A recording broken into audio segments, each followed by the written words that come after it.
Hoy continuamos con el capítulo 18 del Evangelio de Mateo, con el llamado discurso a la comunidad o a la iglesia. Mateo tiene 5 discursos en su Evangelio, este es el cuarto.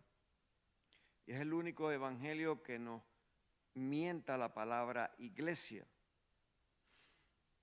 En él podemos tener una idea de cuál es la visión de Jesús para su iglesia, tal como el Evangelio nos narra. Y ahora vamos a reflexionar no solo lo que sucedió, que nos cuenta el Evangelio a Jesús, a sus discípulos, sino también sentir cuál es la enseñanza que tiene para nosotros hoy en día. Esta parte de este discurso de Jesús comienza con la pregunta de Pedro: Señor, ¿cuántas veces tendré que perdonar a mi hermano las ofensas que me haya hecho?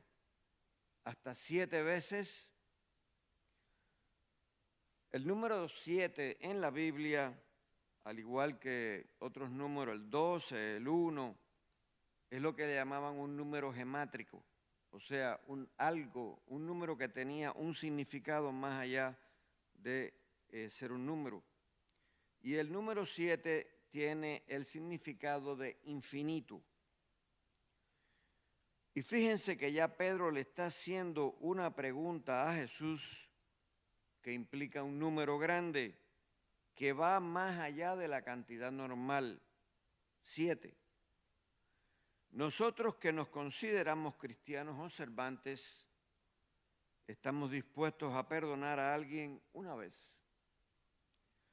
Si alguien nos ofende por segunda vez del mismo modo, posiblemente tengamos deseo de hacer lo mismo que el sirviente del Evangelio, coger al otro por el cuello.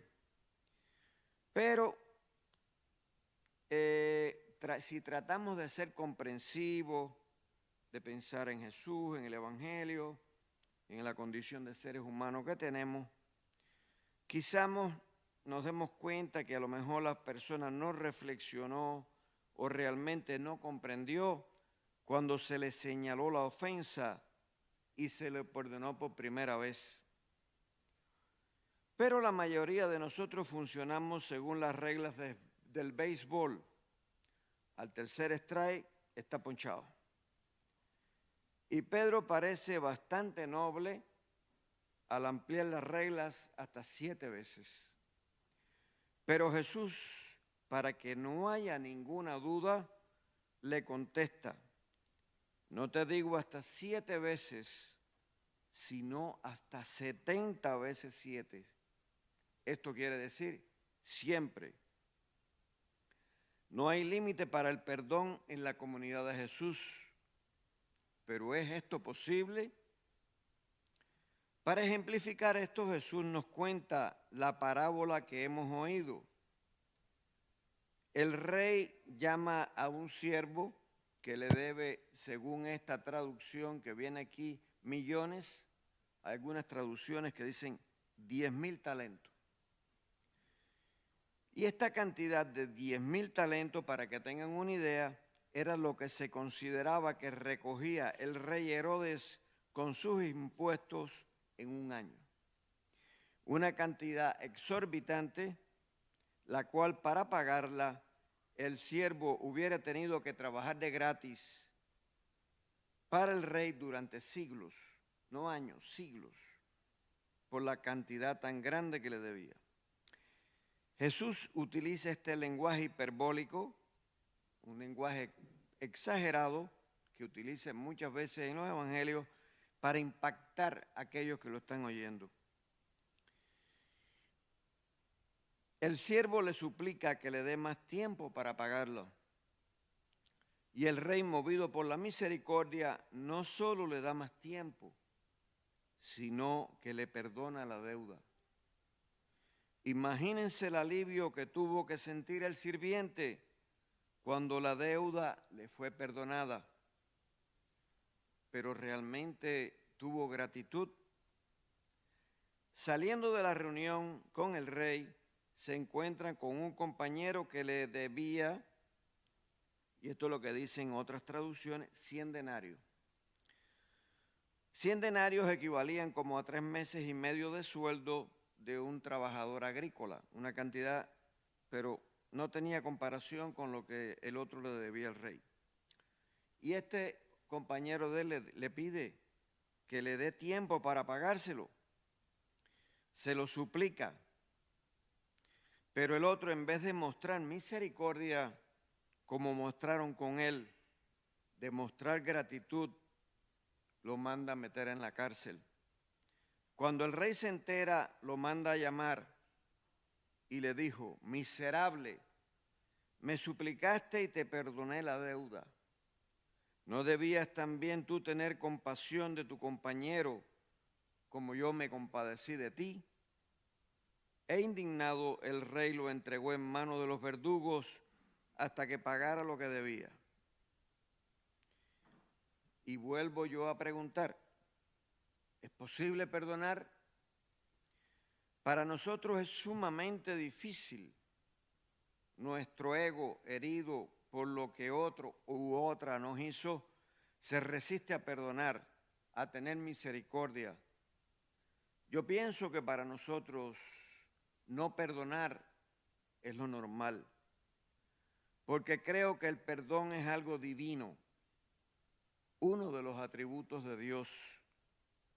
San Juan en su primera carta nos dice en el capítulo 4, versículo 8, Dios es amor, esa es la esencia de Dios.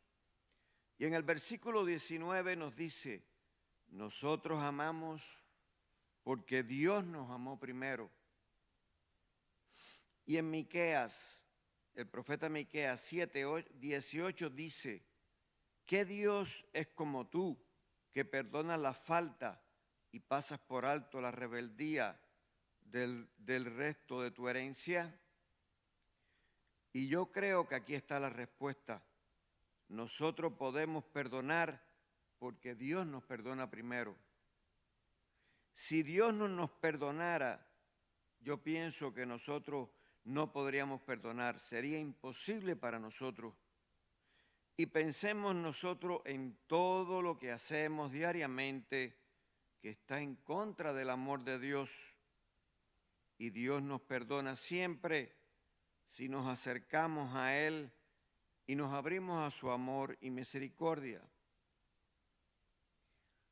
Y para ejemplificar esto voy a contar ahora una historia triste, pero al mismo tiempo esperanzadora, porque nos habla del perdón y cómo es posible perdonar aún en condiciones extremadamente difíciles. A lo mejor muchos se acuerdan de esto, pero lo voy a contar. El 2 de octubre del 2006, Charles Carl Roberts, el cuarto, entró en una escuela Amish en Bard Township, Pensilvania, donde había 10 niñas de entre 6 a 13 años. Y les disparó con las armas que llevaba, matando a 5 niñas e hiriendo a las otras. Al final, él se suicidó. Las niñas que sobrevivieron han quedado con secuelas. Por ejemplo, la menor de todas sufrió un disparo en la cabeza y aunque vive, no puede hablar, caminar o comer por sí misma. Y el asesino estaba casado y tenía 3 hijos. Para quienes no sepan, los Amish son un grupo etno-religioso, son un grupo muy cerrado, protestante, anabaptista, o sea que son cristianos, conocidos principalmente por su estilo de vida sencilla, vestimenta modesta y tradicional, su resistencia a adoptar comodidades y tecnologías modernas, como son las relacionadas con la electricidad, el teléfono, el uso de carros. El día del tiroteo, se escuchó al abuelo de una de las niñas asesinadas advirtiendo a algunos familiares jóvenes que no odiaran al asesino, diciendo, no debemos pensar mal de este hombre. Otro padre Amish señaló, tenía una madre, una esposa y un alma, y ahora está ante un Dios justo. Otra persona que vive cerca de los Amish explicó, no creo que haya nadie aquí que quiere hacer cualquier cosa menos perdonar, y no solo acercarse a quienes han sufrido una pérdida de esa manera, sino acercarse a la familia del hombre que cometió estos actos. Un portavoz de la familia Roberts dijo que un vecino Amish consoló a la familia Roberts horas después del tiroteo y le extendió el perdón. Los miembros de la comunidad Amish visitaron y consolaron a la viuda, a los padres y a los suegros de Roberts. Un hombre Amish sostuvo al padre sollozante de Roberts en sus brazos, según los informes, durante 1 hora para consolarlo. Los Amish también crearon un fondo benéfico para la familia del atacante. Unos 30 miembros de la comunidad Amish asistieron al funeral de Roberts. Y Mary Roberts, la viuda del asesino, fue una de las pocas personas externas invitadas al funeral de una de las víctimas. Mary Roberts escribió una carta abierta a sus vecinos Amish, agradeciéndoles su perdón, su gracia y su misericordia. Ella escribió, su amor por nuestra familia ha ayudado a proporcionar la curación que tanto necesitábamos.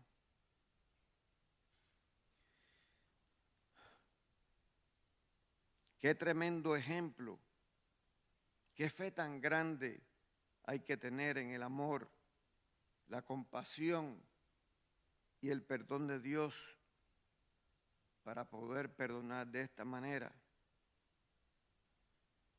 Si alguien quiere ver una película sobre el suceso, hay una película que se llama Amish Grace, que trata de esta historia.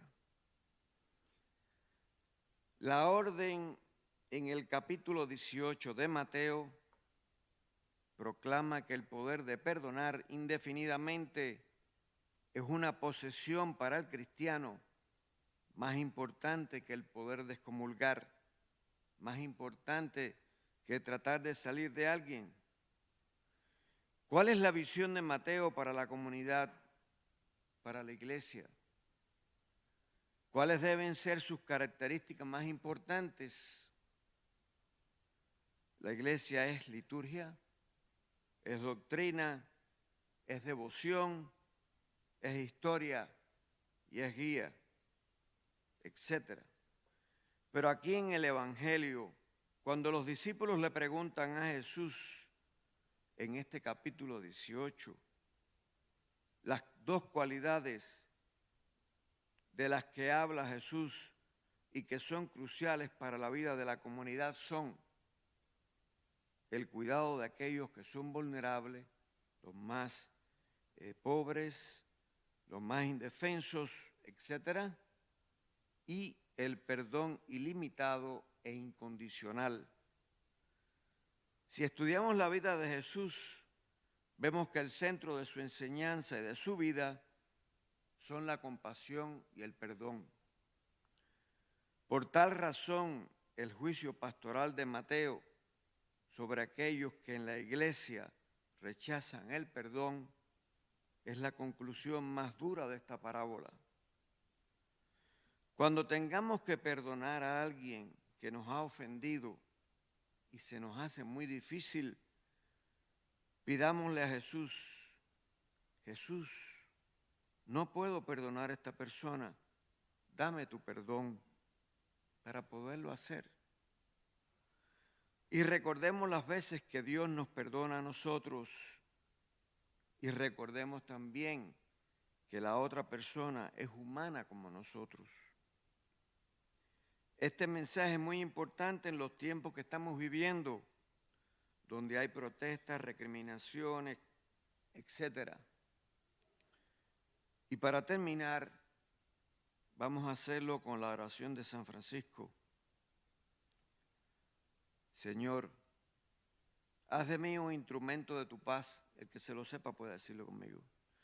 Que más allá donde hay odio, yo ponga el amor. Que más allá donde hay ofensa, yo ponga el perdón. Que allá donde hay discordia, yo ponga la unión. Que allá donde hay error, yo ponga la verdad.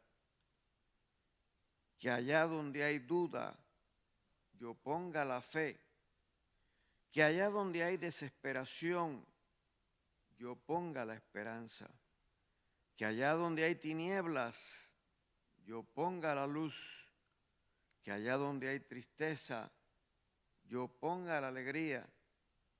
Oh Señor, que yo no busque tanto ser consolado como consolar, ser comprendido como comprender, ser amado como amar, porque es dándose como se recibe, es olvidándose de sí mismo como uno se encuentra a sí mismo, es perdonando como se es perdonado, es muriendo como se resucita a la vida eterna. Amén.